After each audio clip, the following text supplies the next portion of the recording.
ராமாயணத்தை தொடர்படுத்தி அழகான பாடலாக பாடி முடித்தாய். இவ்வண்ண நிகழ்ந்தவண்ண இனி இந்த உலகுக்கெல்லாம் உய்வண்ண அன்றி மட்டும் உயர்வண்ண உருவதுண்டோ? மை வண்ணத்து அறைக்கு போரில் மலை வண்ணத்து அண்ணலே உன் கைவண்ணம் அங்கு கண்டேன். கால்வண்ணம் எங்கு கண்டேன்? கைவண்ண யாரை கண்டாரு? தாடகை வதம் செய்யும் போது ராமனுடைய கை திறமையை கண்டாராம் விஸ்வாமித்திரர்.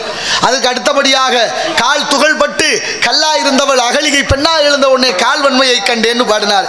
அப்படி பொருள்கள் எல்லாம் பொருள்பட ராமாயணத்தில் கம்பர் பாடி இருந்தாலும் இந்த இடத்திலே உன்னை நான் வாழ்த்துவது கடமையாகும். சொல்லுக்குள் இருக்கும் பொருள் சொல்லை விட்டு எப்பொழுதுமே பிரிவதில்லையா? மாதுளம்பழத்தை உரிச்சா எப்படி வித விதையா வருமோ ஞானிகர்களுடைய கருத்து அப்படித்தான் இருக்கும். கண்டிப்பாக சுவாமி.